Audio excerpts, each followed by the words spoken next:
Hoy le hablaremos de los procesos cognitivos, elementos muy importantes en la psicología para conocer cómo es que logramos obtener ese conocimiento tan deseado.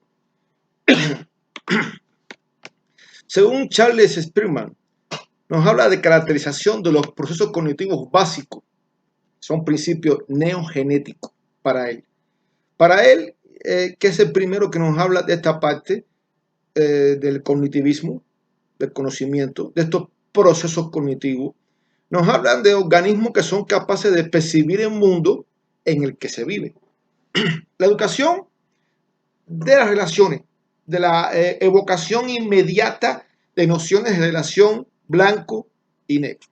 La educación de correlatos, presencia de una cosa y una relación que se interfiere inmediatamente en otra cosa.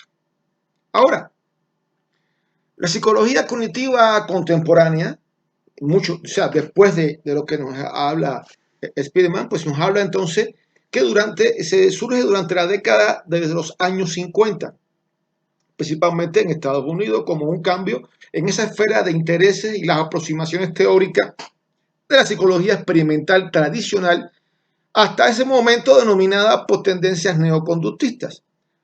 Las razones de este cambio pueden encontrarse de forma inmediata en el impacto de la revolución cibernética sobre las ciencias humanas, pero también en la maduración de la crisis de los modelos conductistas en la psicología y el descubrimiento de otras corrientes psicológicas cognitivistas.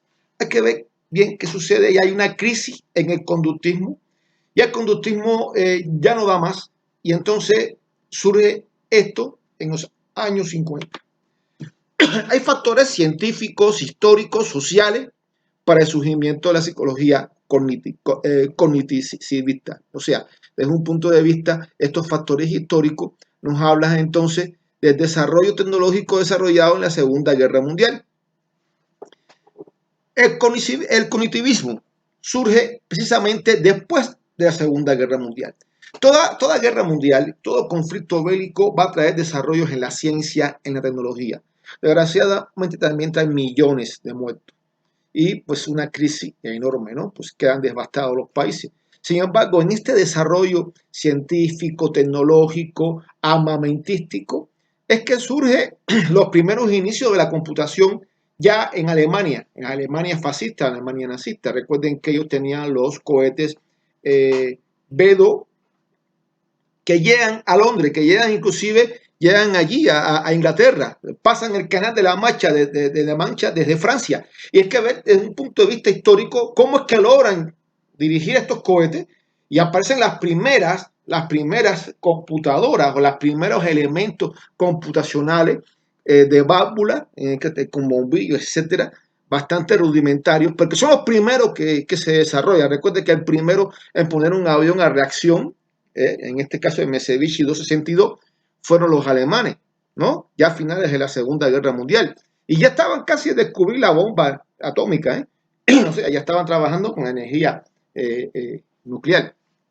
Y bueno, indiscutiblemente, que es que a partir de ahí, los norteamericanos y también los soviéticos, pues se llevan los científicos cuando ya toman Alemania y muchos otros científicos, años 45, que termina la Segunda Guerra Mundial en Europa, aproximadamente en mayo, ¿no? Pues entonces automáticamente se lo llevan para Estados Unidos y se desarrolla entonces la computación.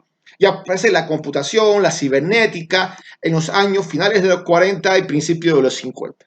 Esto es un antecedente histórico que hay que reconocer, muy importante, para ver cómo es que surge la parte del cognitivismo, la parte cognitiva y este desarrollo también de las neurociencias. ¿Por qué? Porque, bueno, hay que ver qué pasó después de la Segunda Guerra Mundial. En la misma Segunda Guerra Mundial quedan muchos lesionados de guerra, se empiezan a trabajar también cómo es que piensa el individuo, cómo se desarrolla ese individuo, ¿no? Desde un punto de vista del conocimiento. Hay que ver también las teorías de los coeficientes de inteligencia, las inteligencias múltiples de Gardner. Todo esto surge a partir de esos años y esto le da pie fundamentalmente a grandes psicólogos e inclusive pedagogos cognitivistas a trabajar esta conexión de redes neuronales y por supuesto también a los grandes neurólogos, médicos, clínicos, a ver el descubrimiento de esas conexiones de red de neurones y desarrollo, inclusive para desarrollar la rehabilitación de aquellos militares que fueron lesionados en la Segunda Guerra Mundial. Y se trabaja inclusive la rehabilitación neuromioarticular, aparecen grandes trabajadores, Sennislich, aparecen grandes descubrimientos científicos, Mapajian, González Max, o sea, hay grandes científicos que van trabajando después de los años 50 toda esta parte de la neurociencia. Hay rasgos fundamentales del esquema conceptual. Consiste en reconocer al hombre como un sistema que procesa información, para lo cual cuenta con un mecanismo de captación de información, información que se da en ese medio y que en conjunto con procesos de diferente cualidad que actúan sobre la información de entrada y que, por supuesto, el que lo recibe la va a transformar. Son estados sucesivos donde se representan los resultados de estos procesamientos, o sea, procesar la información y finalmente mecanismos de salida a través de los cuales el hombre interactúa con su ambiente. Dicen esto los cognitivistas. Ahora, cronológicamente es posible diferenciar, hay periodos, dos grandes periodos, ¿no? Las perspectivas de ese modelo cognitivo precomputacional que habíamos hablado al inicio y la psicología cognitiva contemporánea, la actual, la de los años 50, 60 inclusive, ¿no?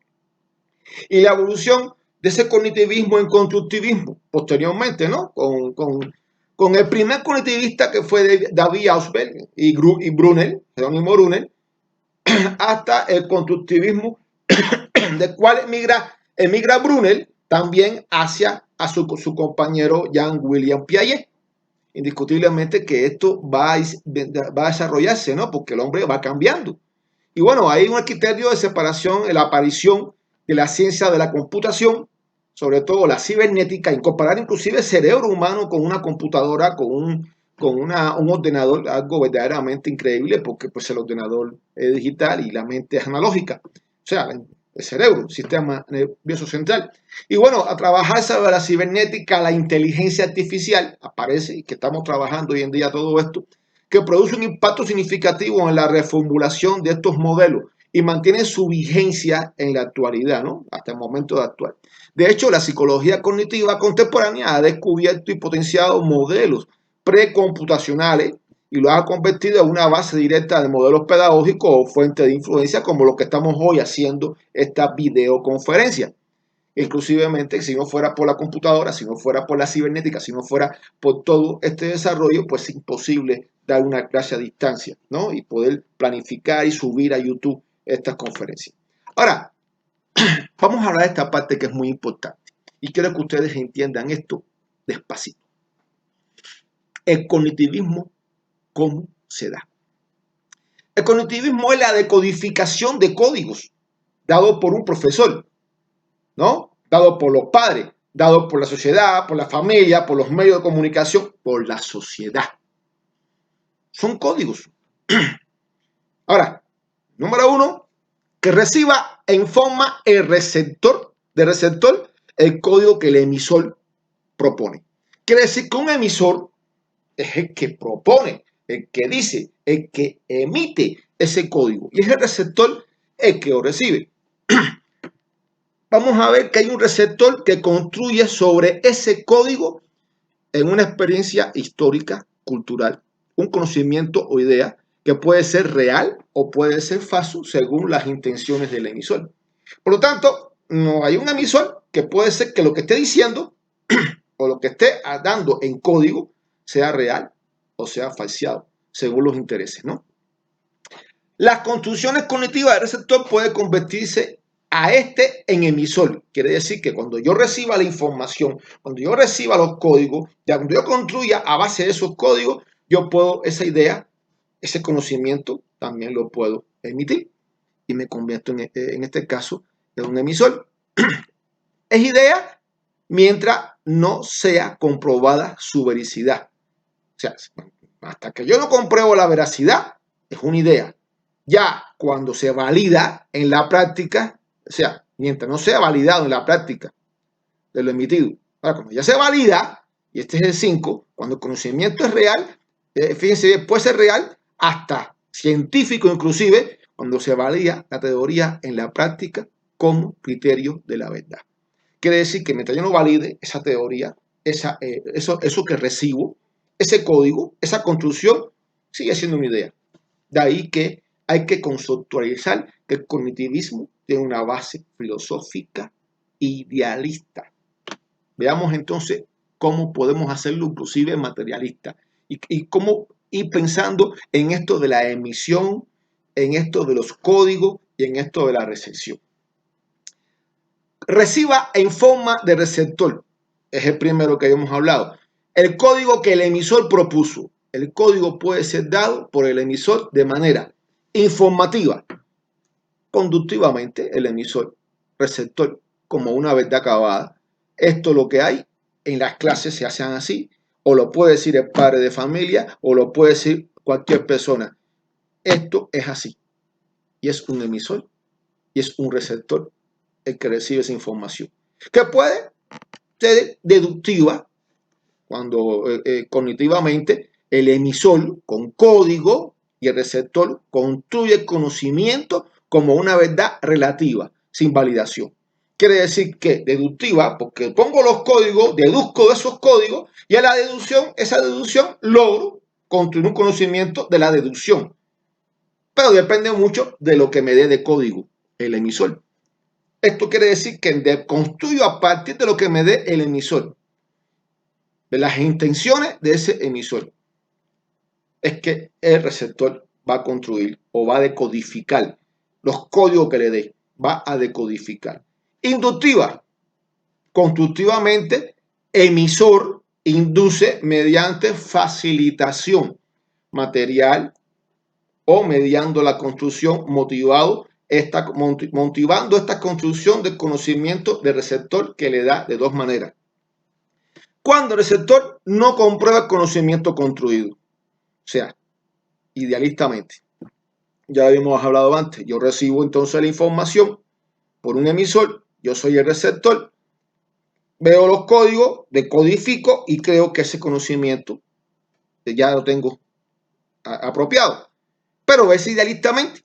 Ahora, cuando el receptor comprueba el conocimiento construido, ya es materialistamente comprobado y ya deja inclusive de ser cognitivo, fíjense bien, para convertirse en otra cosa. El receptor construye sobre ese código y su experiencia histórica y cultural un conocimiento o idea que puede ser real o puede ser falsa según las intenciones del emisor. Esto me da a mí la idea de que el emisor envía un código y este puede ser manipulado por conveniencia sociopolítica o política, social. Manipulado por conveniencia científica. Los científicos también manipulan muchas veces. O quiero que aprenda esto y no esto otro. Manipulado por ambas, políticas y científicas, y está muy cerca de lo que hoy está pasando en el mundo. No manipulada para su deducción a partir de una inducción. Quiere decir que yo induzco algo, de ahí pongo los códigos y tú deduces sin manipulación. No manipulado para su deducción según un tipo de inducción y comprobada en la práctica como criterio de la verdad. Eso sería lo perfecto. No está manipulada los códigos, simplemente el emisor da materiales, da elementos, inclusive el emisor puede mediar y bueno, yo deduzco a partir de esa inducción que hace el emisor, yo deduzco, pero aparte de deducirlo, empiezo a validarlo y lo compruebo en la práctica. Y entonces ya es un conocimiento todavía más acabado. Fíjense qué interesante. La construcción cognitiva del receptor puede convertir a este en emisor, sin o con código de esta idea o conocimiento. Digo idea o conocimiento, porque recuerde que si es idea es porque no lo he comprobado. Conocimiento es cuando yo lo valido y se vuelve conocimiento, si no, no es conocimiento, es una mentira. Cuando el receptor, y fíjense bien, cuando el receptor de alguna manera se apropia del conocimiento, puede convertirse en emisor. Este es el conocimiento que me da el profesor, sea de manera conductista, sea de manera cognitivista, constructivista, el emisor simplemente da una información, da un código, da un material para facilitar y por supuesto a partir de ahí aparece esa construcción psicológica, ¿no?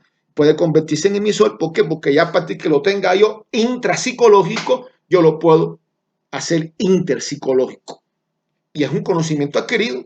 En esa emisión se puede realizar directamente como una verdad acabada, que puede ser supuestamente verdad acabada, pero puede ser relativa o puede ser absoluta, según sea comprobado o no. Si no está comprobada, es relativa. Si está comprobada, no sé si esa se saluda porque no se puede cambiar. Cuando la acción es solo informativa, no es necesario poner código. Es un emisor y un receptor. Y cuando la acción es educativa, se puede usar código. ¿Para qué? Para hacer pensar, para poder procesar esos códigos, para poder procesar la información. Y depende mucho del paradigma educativo que sustente esta base y también la base filosófica. ¿Por qué? Porque en dependencia del paradigma educativo, esos códigos los decodifico solo con facilitaciones de materiales, de medios didácticos, o hay una mediación, que es una socialización entre profesores, maestros, compañeros. Ya esto es un paradigma diferente, con dos bases filosóficas diferentes. Una es idealista y otra es materialista, que son completamente diferentes, antagónicas y están en contradicción. El conocimiento y la psiquis.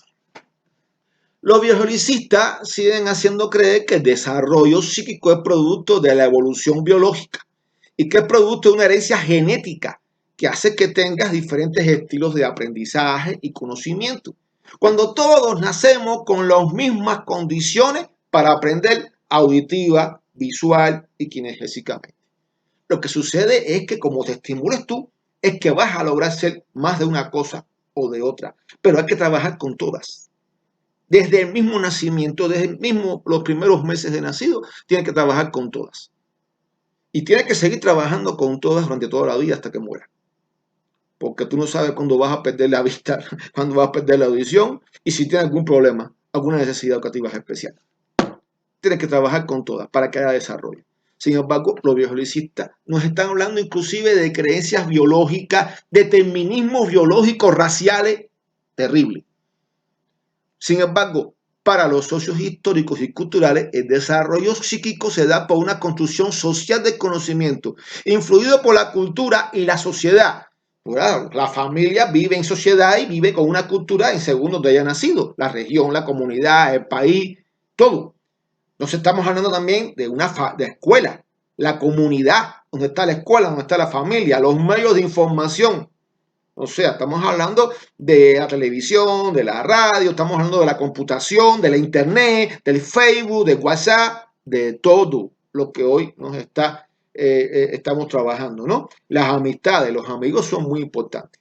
Y se da en un momento histórico, porque ese momento histórico pasó por ti, dejó huella en ti y en ese momento histórico influye elementos sociales, políticos de ese momento histórico hoy, 2020, en medio de una pandemia, una crisis enorme mundial. Y esto va a dejar huella en muchas personas, que depende de este desarrollo de la ciencia, de las técnicas, y que ocurre en un instante histórico muy diferente al 2019, al 2018, que puede dar huella en su ulterior desarrollo, de manera de apropiarse del conocimiento. Quiere decir que te acostumbras a apropiarte del conocimiento de esta manera, porque antes te estabas trabajando de una manera presencial, donde podías definir, debatir con el profesor. Hoy, cuando termine esta conferencia, es cuando empieza el debate con ustedes. Cuando puede existir debate, cuando hay intercambios de criterios, de comentarios, de preguntas, pero en el medio de esto no lo tenemos en estos momentos, para un desarrollo psíquico. Esto se da de la siguiente forma. Hay dos premisas, una biológica y una social. Este desarrollo psíquico, biológico y social, que esas dos premisas que son importantes y que son importantes en este desarrollo psíquico es el que da el conocimiento. Los cognitivistas se van por la parte, fíjense bien, cognitivistas, biologicistas, se van por la parte biológica que nos habla de estructuras y funciones del organismo. En este caso, en las premisas sociales nos habla de la vida en sociedad, de la actividad humana, comunicación, de la aparición del lenguaje articulado en la evolución del hombre como elemento socializador. Ahora, también hay que ver la parte biológica que nos dice que sí tenemos un sistema nervioso central, un cerebro. Ahora, ¿qué pasa con este cerebro? Bueno, ya para definir al hombre, como un individuo concreto de una especie. ¿Por qué? Porque el cerebro del hombre es muy diferente a los demás animales, a todos los animales que hoy conforman el planeta Tierra. Entonces, definen al hombre como un individuo concreto de la especie. Pero esto no quiere decir que tengamos el cerebro y que con eso vamos a desarrollarnos, nada más por tenerlo.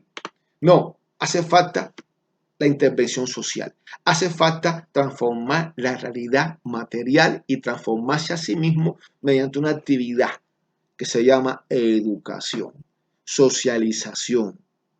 Y esa actividad y esta manera de verlo es desde un punto de vista de una posición materialista dialéctica del enfoque socio-histórico y cultural.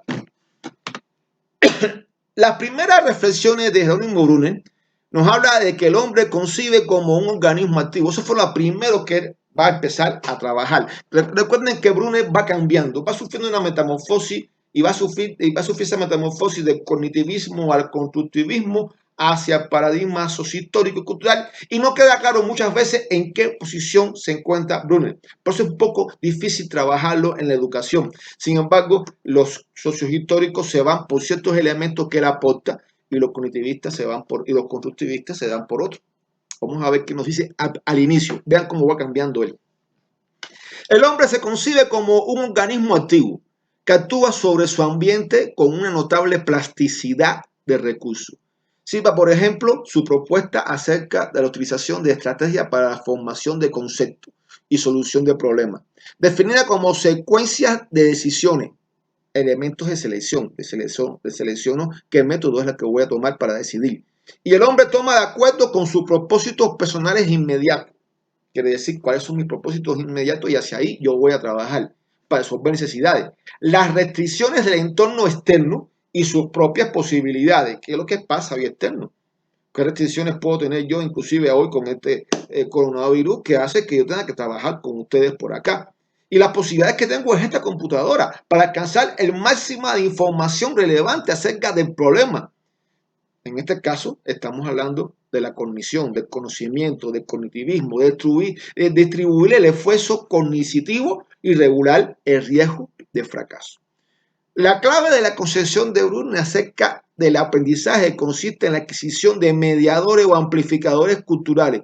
Ya aquí estamos hablando de otra cosa. Estamos hablando de que entonces hay una mediación, que es la cultura, y que él incorpora a partir de los fracasos del cognitivismo y los fracasos del constructivismo.